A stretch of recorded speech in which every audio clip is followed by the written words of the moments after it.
ڕۆژێکی پشتی ڕاگەهاندنا مۆسکۆ ji بۆ دامەزراندنە دەڤەرەکە بێچەک لە هەرێما ئەدلبێ وەزارەتە بەڕەوانیا رووسی دەبێژە دژەفڕینên سووریا فڕۆکەکە زیرەوانیا رووسیایê xist لە هەرێما لاذقیە لەسەر کەنارên دەریایە ناڤەڕاست.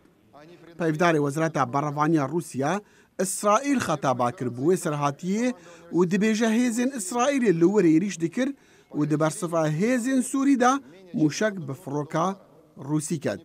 Moskô dibêje ew karek azirandin û dijminkarî bû û gefa toleyan dike.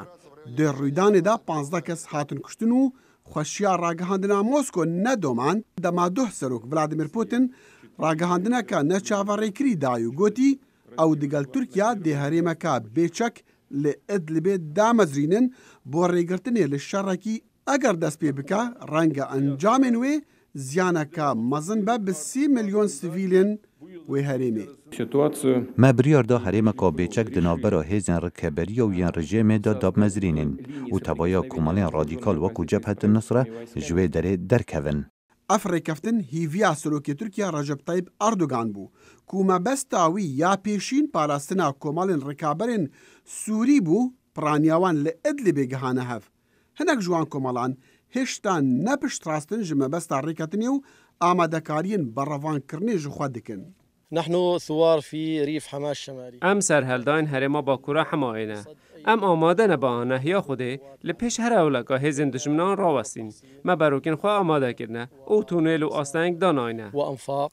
Di civîna duhya Moskô da Putin û Erdogan nexşa danan ji bo damezrandina herêma bêşer bi kûriya 15 heta 20 kilometran di nêvbera serhildayan û hêzên rejîma Esed de heta 15 çiriya pêşîn.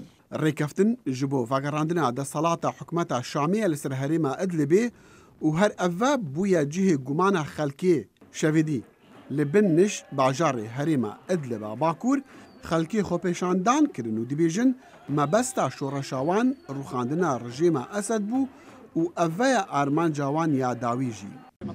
Daxwaza gelê Sûrî ji destpêkê rûxandina rejimê bû bi baweriya min ev biryar bombebaranskirina sivîlan narawestîne û ne alternatîve bû çareseriyê. Me yek bijare heye ew jî rûxandina rejimê ye.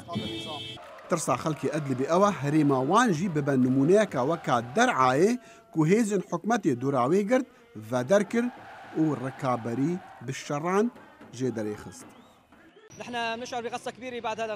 Em negelek rehetin ji biryara damezrandina herêma bêçek çûku me qurbaniyên mezin dane û em dev ji daxwaza rûxandina rejimê bernadin. Bêguman bê helwestiya civata newneteweî em gihane vê qonaqê.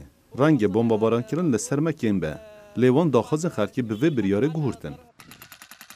Hêzên Sûrî bi piştevaniya Rûsya û Îranê dora Idlibê girtiye.